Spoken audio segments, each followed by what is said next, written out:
Hi, I'm Rachel Price and welcome to my podcast, Not Just Making the Tea, a show where we discuss the realities of our career and life choices whilst made at school and college.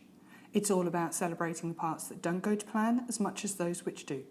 With every chat, we explore what life skills there are to be learnt and how they can influence and help us to succeed. This season, the focus is on key skills and the attributes which we all need to be more successful in our everyday lives. I hope that you enjoy listening, find the topics thought-provoking and maybe even entertaining, and that they add some positive vibes to your day. So on that note, let's get started with today's topic. Doing what you love and living a life that you love is not the same thing. One of the most common phrases we all hear whilst choosing career or areas to study is that you should choose something that which you love to do.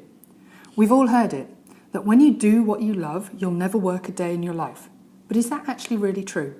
And if it is true, is this really the best piece of advice that we can give young people to look at when starting their career or choosing their study options? We're also told that money isn't everything, which is absolutely true, but having it certainly does play a significant part in what kind of lifestyle you could hope to have. Of course, making a living by doing what you love is pretty much everyone's dream, but would you still love that career if it didn't give you the lifestyle that you wanted? Doing what you love and living a life that you love are just not the same thing. And that's the biggest reality check I've had to face when entering the job market, even now, 30 years on. For example, let's say you love children and you love helping others, so you decide to become a teacher. Before anything else, I realise that I've been in the education system for over 20 years, but I do have to say that teaching is an incredible profession and truly noble career.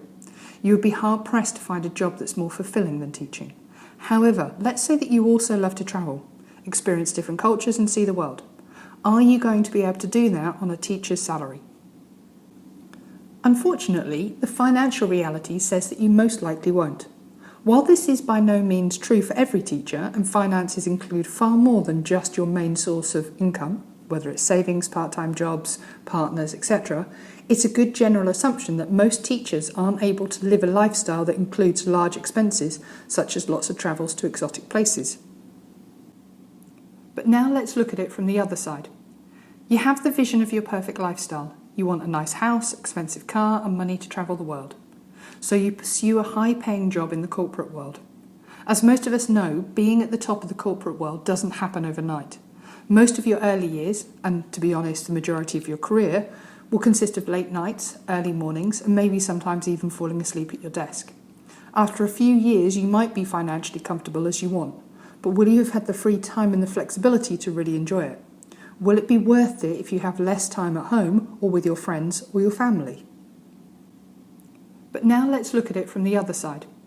You have the vision of your perfect lifestyle. You want a nice house, expensive car, and money to travel the world.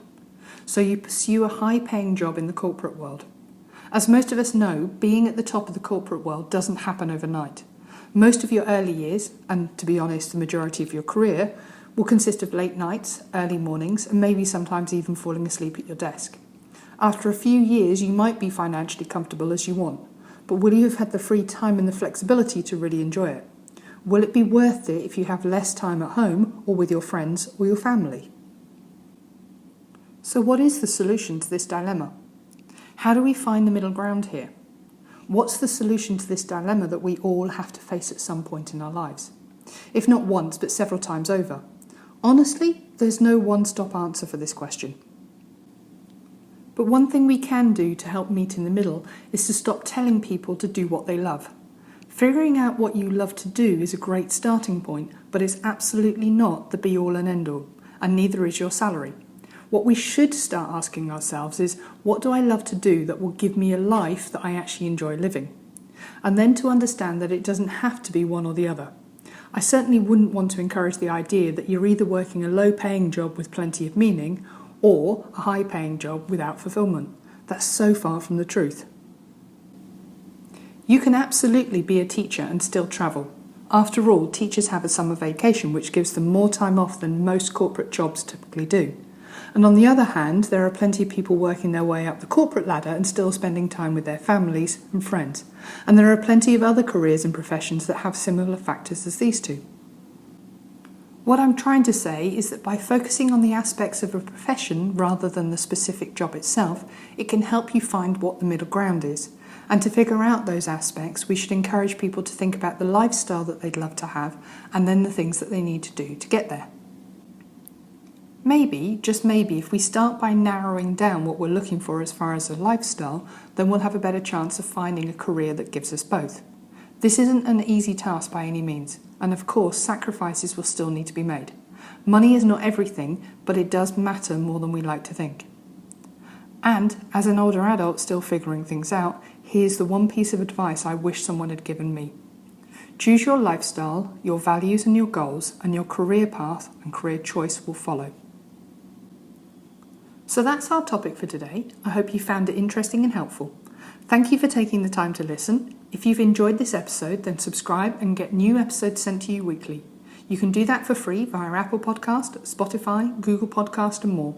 I appreciate everybody who takes the time to listen, so please do subscribe, like, tell your friends and send me any comments and feedback. Also, check out the Instagram page, Not Just Making the Tea, for more information and updates. For activities and resources, check out the Learning Hub on educationyala.com and subscribe. Thank you once again, keep safe, chat soon. Have a great day.